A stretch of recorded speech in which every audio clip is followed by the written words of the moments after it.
اور اس عنوان کے تحت ایک عظیم ترین شخصیت، اب پاک و ہند کی شخصیت تو کہنا ان کے لیے مناسب نہ ہوگا، بلکہ ان کی شخصیت اللہ تعالیٰ نے اپنے محبوب کے عشق کی بدولت اب عالمی شخصیت ان کی شخصیت کو بنا دیا ہے، ایک عالمی شخصیت۔ حضور سیدی امام احمد رضا خان فاضل بریلی رضی اللہ تعالیٰ عنہ، حضور سیدی اعلی حضرت رضی اللہ تعالیٰ عنہ کو اس عنوان کے تحت کچھ گزارش کرنے کی سعادت حاصل کروں گا کہ ان کا اللہ کے حبیب کے ساتھ تعلق کیسا تھا، اور انہوں نے اس تعلق کے تقاضے پر کس طرح عمل کر کے ساری زندگی دکھایا۔ سب سے پہلی بات یہ ہے کہ امت کا نبی کریم علیہ الصلوۃ والسلام سے اور نبی کریم علیہ الصلوۃ والسلام کا امت سے تعلق کیسا ہے۔ کیا ایک ماں باپ کا جو اپنی اولاد سے تعلق ہوتا ہے، اللہ کے نبی کا اپنی امت سے وہی تعلق ہے، اور وابستگی کا وہی معیار ہے جو ماں باپ سے وابستگی کا ہوتا ہے۔ ایک استاد کا اپنے شاگرد سے جو تعلق کا معیار ہوتا ہے اور جو وابستگی کی کیفیت ہوتی ہے، کیا حضور اور امت کے درمیان تعلق کی وہی کیفیت ہے یا اس سے جدا کوئی کیفیت ہے؟ یاد رکھیے، ساری کائنات میں اللہ اور بندے کے تعلق کے بعد ان بندگان خدا کا سب سے اہم ترین تعلق، جس تعلق اور وابستگی کے درجے کو کوئی وابستگی اور تعلق نہیں پہنچ سکتا، وہ تعلق اللہ کے نبی اور بندوں کے درمیان ہے۔ اللہ کے بعد اس کے بندوں کے ساتھ سب سے بڑا حق بندوں پر اللہ جل شانہ کا ہے، اور بندے سب سے زیادہ اللہ کی بارگاہ میں جواب دہ ہیں۔ سب سے مضبوط تعلق اللہ اور بندے کا ہے، اور اس کے بعد ساری مخلوق میں تمام بندوں پر سب سے زیادہ حق اللہ کے بعد اللہ کے محبوب مصطفیٰ علیہ الصلوۃ والسلام کا ہے۔ حضور اور ان کی امت کے تعلق کو دنیا کے کسی تعلق پر قیاس نہیں کیا جا سکتا۔ ماں باپ کے حقوق اولاد پر بہت زیادہ ہیں، ایک مرشد کے حقوق ایک مرید پر بہت زیادہ ہیں، ایک بھائی کے حقوق دوسرے چھوٹے بھائی پر بہت زیادہ ہیں، ایک بیوی پر اس کے شوہر کے حقوق بہت زیادہ ہیں، لیکن اس کے باوجود اس پوری امت پر اللہ کے بعد جو سب سے زیادہ حقوق ہیں تعلق کی بنیاد پر، وہ مصطفیٰ جان رحمت صلی اللہ تعالی علیہ وآلہ وسلم کے ہیں۔ اس لیے کہ ماں باپ کا نافرمان اور ماں باپ کی حکم عدولی کرنے والا، یا خدا نخواستہ ماں باپ سے بدتمیزی کرنے والا کافر نہیں ہو جاتا، پیر و مرشد سے نعوذ باللہ من ذالک گستاخی کرنے والا کافر نہیں ہو جاتا، لیکن حضور اور حضور کی امت کا تعلق اتنا حساس اور سینسٹیو ہے، اور حضور کے تعلق کا معیار اپنی امت سے اتنا بلند ہے کہ خدا کی قسم اگر کوئی حضور سے گستاخی کرنے کا ارادہ بھی کرے تو پھر وہ دائرہ اسلام کے اندر باقی نہیں رہتا، ایمان جیسی چیز اس سے سلب ہو جاتی ہے۔ یہ حقوق کی بالادستی کی وجہ سے ہے۔ ماں باپ کے حقوق بہت زیادہ ہیں اولاد پر، لیکن حضور جیسے نہیں۔ ایک استاد کے حقوق بہت زیادہ ہیں شاگرد پر، لیکن حضور جیسے نہیں۔ ایک مرشد کے حقوق اپنے مرید پر بہت زیادہ ہیں، لیکن حضور جیسے نہیں ہے۔ کسی بھی بڑے کے حقوق اپنے چھوٹے پر بہت زیادہ ہیں، لیکن حضور جیسے نہیں، اس لیے کہ اگر ان کے حقوق کی پامالی کی جائے یا ان کی نافرمانی کی جائے تو زیادہ سے زیادہ بندہ گناہگار ہوتا ہے۔ ماں باپ کے ساتھ اللہ نہ کرے کوئی بدتمیزی کرے، گناہگار ہوگا لیکن مسلمان رہے گا۔ پیر و مرشد کے ساتھ اللہ نہ کرے کوئی بدتمیزی و گستاخی کرے، نعوذ باللہ من ذالک، گناہگار ہوگا لیکن مسلمان رہے گا. لیکن نبی کریم علیہ الصلوۃ والسلام کا تعلق ان کی امت سے اتنا زیادہ حساس اور اہم ہے کہ اللہ نہ کرے کوئی حضور سے گستاخی کا ارادہ بھی کرے گا تو وہ دائرہ اسلام میں نہ رہے گا بلکہ کافر ہو کر کفر کے دائرے میں پہنچے گا. گستاخی کرنا تو دور کی بات ہے، ارادہ کرے، ارادہ کر لے، عزم کر لے، نعوذ باللہ من ذالک، وہ دائرہ اسلام سے باہر ہوگا. یہ ہے حضور کے تعلق کی حساسیت. حضور کے تعلق کو اللہ تعالیٰ نے قرآن مجید فرقان حمید میں کئی موقع پر بیان فرمایا کہ ایک نبی کا اپنی امت سے تعلق کیا ہے، حضور کا ہم پر حق کیا ہے، حضور ہم پر کیسا حق رکھتے ہیں. چنانچہ سورہ احزاب ہے، پارہ 21 آیت نمبر 6، اللہ کریم ارشاد فرماتا ہے النبی اولا بالمؤمنین من انفسہم، النبی اولا بالمؤمنین من انفسہم. یہ نبی آخر الزمان حضور رحمت عالمیان صلی اللہ علیہ وسلم، یہ نبی مومنوں پر ان کی جانوں سے زیادہ اختیارات رکھتے ہیں. یہ نبی مومنوں پر ان کی جانوں سے زیادہ اختیارات رکھتے ہیں. یعنی ایک انسان کے اپنے اختیارات ہیں، ایک انسان کی اپنی سوچ و فکر ہے، ایک انسان کی اپنی خواہشات ہیں، لیکن اللہ کریم ارشاد فرما رہا ہے کہ تمہاری خواہشات پر، تمہارے ارادوں پر اور تمہاری سوچوں پر بھی ہم نے اختیار عطا فرمایا ہے اپنے محبوب مصطفیٰ علیہ الصلوۃ والسلام کو. تمہاری سوچوں پر بھی یہ اختیار رکھتے ہیں، تمہاری خواہشات پر بھی اختیار رکھتے ہیں. چنانچہ سید محمد نعیم الدین مراد آبادی رحمت اللہ تعالی علیہ اس کی تفسیر میں فرماتے ہیں کہ نبی کریم علیہ الصلوۃ والسلام مومنوں پر مالک و مختار ہیں، اور یہ نبی کریم علیہ الصلوۃ والسلام مومنوں پر ایسے ہیں کہ ان کا حکم مومنوں کے اوپر نافذ ہے. جو حکم ارشاد فرمائے اس حکم پر عمل کرنا ہوگا، اور نبی کریم علیہ الصلوۃ والسلام کی اطاعت فرما برداری مومنوں پر واجب ہے. اور نبی کریم علیہ الصلوۃ والسلام کے حکم کے مقابلے میں کسی کو اپنی خواہشات پر عمل کرنے کی اجازت نہیں، بلکہ نبی کے مقابلے میں اپنی خواہشات کو ترک کر دینا واجب ہے. یہ حق ہے اللہ کے نبی کہ اپنی ایک خواہش ہے، اپنی ایک سوچ ہے، اپنا ایک ارادہ ہے، لیکن نبی کا ارادہ اس کے خلاف ہو تو مومنوں پر لازم ہوگا اپنے ارادے کو چھوڑ دینا. ایک سوچ ہے اپنی، لیکن نبی کی سوچ اس کے خلاف ہو، لازم ہوگا مومنوں پر اپنی سوچ کو ترک کرنا اور نبی کے فرمان پر عمل کرنا. یہ نبی کریم علیہ الصلوۃ والسلام کا حق ہے مومنوں کے اوپر، جو اللہ تعالیٰ نے قرآن مجید فرقان حمید میں بیان فرمایا. مزید فرماتے ہیں، یا پھر اس آیت کریمہ کا معنی یہ ہے کہ یہ نبی علیہ الصلوۃ والسلام مومنوں پر ان کی جانوں سے زیادہ رحم فرمانے والے اور مہربانی فرمانے والے. النبی اولا بالمؤمنین من انفسہم، یہ نبی مومنوں پر ان کی جانوں سے زیادہ، ان کی جانوں سے زیادہ ولایت رکھنے والے، اختیار رکھنے والے. دوسرے مقام پہ رب ذوالجلال اس نبی کے تعلق کو، کہ اس نبی کا تعلق اپنی امت سے کیا ہے اور اس نبی کا حق اس امت کے اوپر کیا ہے، اللہ کریم جل شانہ ارشاد فرماتا ہے فلا وربک لا یؤمنون حتی یحکموک فیما شجر بینہم ثم لا یجدوا فی انفسہم حرجا مما قضیت ویسلموا تسلیما. اے حبیب علیہ الصلوۃ والسلام، تیرے رب کی قسم ہے، تیرے رب کی قسم ہے. اس آیت کا شان نزول یہ ہے کہ اگر مومنوں کے درمیان کسی بات پر اختلاف ہو جائے،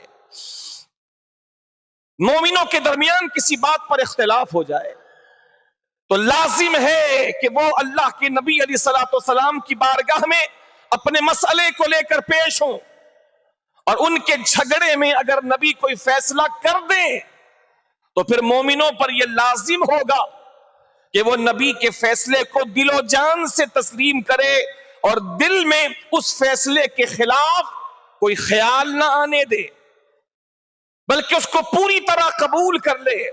یہ نبی کا حق امت کے اوپر ہے اور یہ نبی اور امت کا تعلق ہے، ہر امتی پر لازم ہے کہ کسی بھی مسئلے میں اگر کوئی نزاع پیدا ہو گیا اور اس نزاعی مسئلے میں اللہ کے نبی نے حکم ارشاد فرما دیا، حضور کا حکم آ گیا، تو اللہ کریم کا یہ فیصلہ ہے کہ اے نبی ان پر لازم ہوگا کہ تیرے فیصلے کو دل و جان سے تسلیم کریں اور تیرے فیصلے کو کر لینے کے بعد اپنے دل میں اس کے مقابلے میں کوئی ہلکا سا خلاف بھی محسوس نہ کریں بلکہ پورے دل سے اس کو قبول کریں۔ آیت کریمہ ملاحظہ فرمائیے، اللہ کریم ارشاد فرماتا فلا وربک لا یؤمنون حتی یحکموک فیما شجر بینہم، اے حبیب تیرے رب کی قسم ہے یہ لوگ اس وقت تک مومن نہیں ہوں گے جب تک آپس کے جھگڑوں میں تجھے حکم اور فیصلہ کرنے والا نہ بنا لے، اپنے جھگڑوں میں تجھے حکم بنائیں، تجھے ثالث بنائیں، تجھے فیصل بنائیں، پھر جب تو فیصلہ کر دے ثم لا یجدوا فی انفسہم حرجا مما قضیت، پھر جب تو فیصلہ کر دے تو تیرے فیصلہ کر دینے کے بعد اپنے دل میں اس فیصلے کے خلاف ذرہ برابر بھی خیال نہ آنے دیں، پھر ان کے دل میں کوئی میل نہ رہے کہ ظاہر سی بات ہے دو بندوں کے بیچ فیصلہ کیا جائے تو ایک کے حق میں ہوگا ایک کے خلاف ہوگا، تو جس کے حق میں ہے اس نے تو قبول کرنا ہی کرنا ہے، دوسرا جس کے خلاف ہے اس کے لیے کیا حکم ہے۔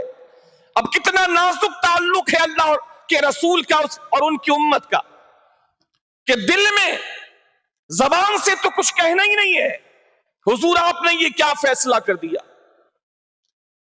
حضور آپ کے فیصلے پر میرا دل راضی نہیں، نعوذ باللہ، حضور آپ نے اس کے حق میں فیصلہ دے دیا حالانکہ ذاتی اس نے کی تھی، نعوذ باللہ من ذالک، زبان سے تو کہہ نہیں سکتے، اللہ دل میں بھی سوچنے پر پابندی لگا رہا ہے ثم لا یجدوا فی انفسہم حرجا مما قضیت، جو آپ فیصلہ کر چکے، جو جس کے حق میں آپ فیصلہ دے چکے، اس فیصلے کے بعد پھر وہ لوگ اپنے دل میں آپ کے فیصلے کے خلاف کوئی بات محسوس بھی نہ کریں، دل میں بھی نہ آئے، وَيُسَلِّمُوا تَسْلِيمًا، اور جو فیصلہ آپ کر دیں تو وہ پوری طرح پورے دل سے آپ کے فیصلے کو تسلیم کریں۔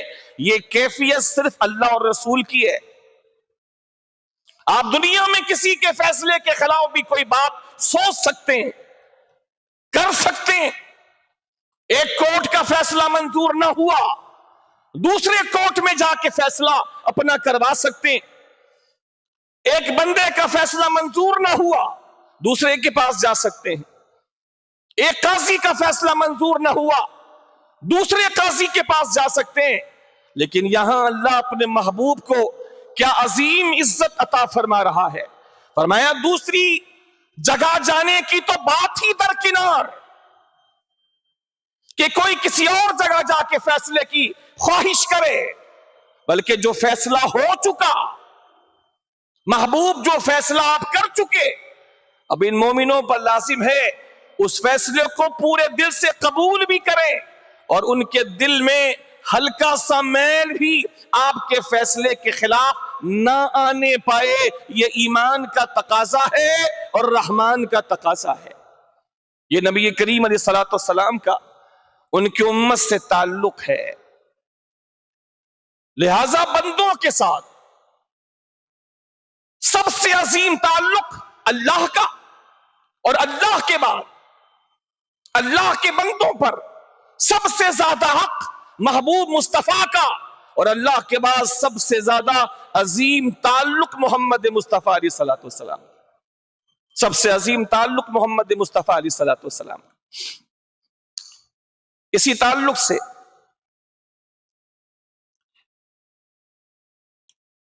اللہ کریم جل شانہ ایک اور مقام پر کہ محبوب کا امت سے تعلق کیا ہے اور اس تعلق کا تقاضا کیا ہے، اللہ کریم ارشاد فرماتا انا ارسلناک شاہدا و مبشرا و نذیرا، اے محبوب علیہ الصلوۃ والسلام ہم نے آپ کو ساری کائنات کے لیے گواہ بنا کر خوشخبریاں سنانے والا اور ڈر سنانے والا بنا کر کے بھیجا ہے، لِتُؤْمِنُوا بِاللَّهِ وَرَسُولِهِ، تاکہ اے لوگوں تم ایمان لاؤ اللہ پر اور اس آخری پیغمبر محمد مصطفیٰ علیہ الصلوۃ والسلام پر۔ ہم نے اپنے محبوب کو جو گواہ بنا کے بھیجا، خوشخبری سنانے والا بنا کے بھیجا، ڈر سنانے والا، اللہ کے عذاب سے ڈرانے والا بنا کر کے بھیجا، تو اس بھیجنے کا بنیادی مقصد یہ ہے کہ ساری کائنات ایمان لائے ان کے ذریعے سے اللہ پر اور اس آخری پیغمبر پر، وَتُعَزِّرُوهُ وَتُوَقِّرُوهُ۔ اور اس بعثت کا دوسرا مقصد اللہ کریم نے کیا ارشاد فرمایا؟ ایک تو ایمان لاؤ اللہ پر، اللہ کے محبوب پر، اور دوسرا مقصد یہ بیان فرمایا وَتُعَزِّرُوهُ وَتُوَقِّرُوهُ، اور تم انتہا درجے کی تعظیم کرو اور انتہا درجے کی عزت کرو، کس کی؟ اللہ کے محبوب محمد مصطفیٰ علیہ الصلوۃ والسلام کی۔ اللہ اپنے بندوں سے اپنے حبیب کی عزت چاہتا ہے، عزت کرنے والوں کی شانیں بیان فرماتا ہے۔ اللہ بیان کر رہا ہے محبوب اور مخلوق کا تعلق کیا ہے، اللہ اپنے محبوب کی شان بیان کر رہا ہے اور دونوں کے مابین وابستگی اور تعلق کو بیان فرماتا ہے۔ اللہ کو اپنے محبوب کی عزت اتنی پسند ہے، اتنی پسند ہے کہ اللہ کریم قرآن مجید میں ایک مقام پہ ارشاد فرماتا ہے ان الذین یغضون اصواتهم عند رسول اللہ، بے شک وہ لوگ جو اپنی آوازوں کو پست رکھتے ہیں نبی کریم علیہ الصلوۃ والسلام کی بارگاہ میں، اپنی آوازوں کو بلند نہیں ہونے دیتے، اولئک الذین امتحن اللہ قلوبہم للتقوی، یہ وہی لوگ ہیں جن کے دلوں کو اللہ تعالیٰ نے پرہیزگاری کے لیے منتخب فرما لیا ہے۔ صرف اتنی سی بات کہ جو اپنی آوازوں کو اللہ کے نبی کے سامنے پست رکھیں عزت کرتے ہوئے، اپنی آواز اللہ کے نبی کی آواز پر اونچی نہ ہونے دیں، یہ بات بھی اللہ کو اتنی پسند ہے کہ اللہ کریم ارشاد فرماتا ایسا عمل کرنے والوں کے دلوں کو ہم نے تقوی اور پرہیزگاری کے لیے قبول فرما لیا ہے کہ ان کے دلوں کو ہم تقوی سے معمور اور تقوی سے بھرپور کر دیں گے، جو اپنی آوازوں کو نبی کریم کی آواز کے مقابلے میں پست رکھتے ہیں۔ ان الذین یغضون اصواتهم عند رسول اللہ، ان کی آواز کتنی بھی بلند ہو لیکن جب میرے رسول کی بارگاہ میں آتے ہیں تو اپنی آوازوں کو پست کر لیتے ہیں جان بوجھ کر کہ کسی بھی طرح میری آواز حضور کی آواز سے اونچی نہ ہو جائے۔ ان کا یہ ادب کرنا اور میرے محبوب سے تعلق کی اس کیفیت کو نبھانا ہمیں اتنا پسند ہے کہ ہم نے ایک بہت بڑی نعمت جو ہماری بارگاہ میں عظیم نعمتوں میں سے ہے یعنی تقوی، ہم نے ان لوگوں کے دلوں کو اس تقوی کے لیے منتخب کر لیا ہے، پسند فرما لیا۔ صحابہ کرام قرآن کے مزاج کو سمجھتے تھے، صحابہ کرام نے حضور سے اس تعلق کو ہمیشہ نبھایا، وہ سمجھتے تھے قرآن کے مزاج کو، وہ سمجھتے تھے خدا کے فرامین کو، وہ سمجھتے تھے خدا کی باتوں کو، اسی وجہ سے وہ اپنے اور رسول کے درمیان موجود تعلق کو بحسن و خوبی نبھایا کرتے تھے۔ چنانچہ میں آپ کے سامنے چند مثالیں پیش کروں کہ ان کا جو اللہ کے رسول سے تعلق جڑا اور جو حضور نے ان کی تربیت فرمائی اور جو کچھ انہوں نے قرآن سے لیا تو پھر ان کی زندگی اکثر کیسی بدل گئی۔ حضرت انس بن مالک رضی اللہ تعالیٰ عنہ ارشاد فرماتے ہیں کہ اللہ کے نبی علیہ الصلوۃ والسلام اپنے سر مبارک سے بال اتروا رہے تھے، حلق کروا رہے تھے، تو فرماتے اس موقع پر میں نے صحابہ کرام کو دیکھا، میں نے صحابہ کرام کو دیکھا۔ بعض لوگ سمجھ نہیں پاتے کہ حضور نبی کریم علیہ الصلوۃ والسلام سے جو محبت ہے وہ دنیا کے ہر بندے سے جدا اور ممتاز محبت ہے۔ اس ناسمجھی کی بنا پر، اس ناسمجھی کی بنا پر لوگ وہ باتیں کر گئے جن کی وجہ سے ان پر گستاخی کا حکم لگانا پڑا۔ وہ سمجھ نہ پائے کہ حضور سے تعلق باقی لوگوں کے تعلق کی طرح نہیں، وہ جدا ہے، وہ ممتاز تعلق ہے حضور سے۔ حضور سے جو محبت ہے اس محبت کی مثال کائنات میں دوسری کہیں نہیں ہے۔ حضور سے تعلق کی کیفیت جدا، اس کیفیت کو نہ سمجھنے کی وجہ سے کسی نے حضور کے بارے میں یہ کہہ دیا کہ حضور کی تعظیم بس اتنی ہی کرنی چاہیے جیسے کوئی اپنے بڑے بھائی کی تعظیم کرتا ہے۔ نعوذ باللہ من ذالک۔ حضور کی تعظیم تو جدا ہے، حضور کی عزت ساری مخلوق میں سب سے بڑھ کر ہے، سب سے بڑھ کر ہے۔ بڑے بھائی کی عزت کی طرح حضور کی عزت کو مثال دینا، یا حضور کو گاؤں کی چودھری کی طرح مثال دینا، یا حضور کو کسی ڈاکیے کی طرح مثال دینا، نعوذ باللہ من ذالک، اس محبت سے دوری کا نتیجہ ہے۔ حضور کے مقام و مرتبے کو صحیح نہ سمجھنے کا نتیجہ ہے۔ صحابہ کرام کا طرز عمل کیا بتا رہا ہے؟ کیا وہ حضور کے تعلق کو اپنے ماں باپ کے تعلق کی طرح سمجھا کرتے تھے؟ کیا وہ حضور کی عزت کو ماں باپ کی عزت کی طرح سمجھا کرتے تھے؟ کیا وہ حضور سے رشتے کو کسی بھائی کے رشتے کی طرح سمجھا کرتے تھے؟ نعوذ باللہ من ذالک، ہرگز نہیں۔ اس لیے کہ وہ تو بات بات پر اپنے ماں باپ کو اللہ کے نبی کے قدموں پہ قربان کیا کرتے تھے۔ وہ ماں باپ کی طرح حضور کو نہیں سمجھتے تھے۔ بڑے بھائی کی طرح سمجھنا تو دور کی بات ہے، وہ حضور کو ماں باپ کی طرح بھی نہیں سمجھتے، بلکہ ماں باپ سے بھی عظیم اور افضل سمجھا کرتے تھے۔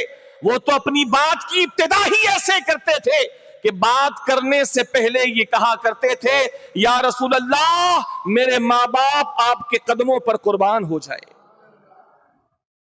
فداک ابی و امی یا رسول اللہ۔ اس سے پہلے تو وہ بات ہی نہیں شروع کرتے۔ اگر وہ حضور کو اپنے ماں باپ کی طرح بھی سمجھتے تو یہ جملے بار بار نہ کہتے۔ یہ جملے بار بار کے ادا کرنا یہ ثابت کرتا ہے کہ وہ نبی کریم علیہ الصلوۃ والسلام کو دنیا کی ہر شے سے بڑھ کر عزت دیا کرتے تھے۔ جب ہی کہا کرتے تھے فداک ابی و امی یا رسول اللہ، اے اللہ کے رسول آپ پر میرے ماں باپ قربان ہو جائے، آپ پر میرے ماں باپ قربان ہو جائے۔ چنانچہ حضرت انس بن مالک ارشاد فرماتے ہیں صحابہ کا تعلق اللہ کے نبی سے کیا تھا اور وہ حضور سے محبت کے تقاضے کو کیسے ادا کرتے تھے۔ فرمایا میں نے دیکھا کہ ایک بال اتارنے والا، حلق کرنے والا، وہ حضور کے سر مبارک سے مبارک بال اتار رہا ہے، اور میں دیکھتا ہوں کہ صحابہ کرام اللہ کے نبی کے چاروں طرف اللہ کے نبی کے گردا گرد طواف کر رہے ہیں، اللہ کے نبی کے گرد طواف کر رہے ہیں، گھوم رہے ہیں، چکر لگا رہے ہیں۔ کس مقصد کے لیے؟ فرمایا ان کا مقصد ایک ہی تھا، وہ سب یہ چاہتے تھے کہ حضور کے سر مبارک سے جو مبارک بال جدا ہو وہ زمین پر نہ گرے بلکہ ہمارے ہاتھوں پر آ جائے اور ہم ہمیشہ کے لیے اسے اپنے پاس تبرک کے طور پر محفوظ کر لیں۔ کیا کوئی اپنے ماں باپ کے ساتھ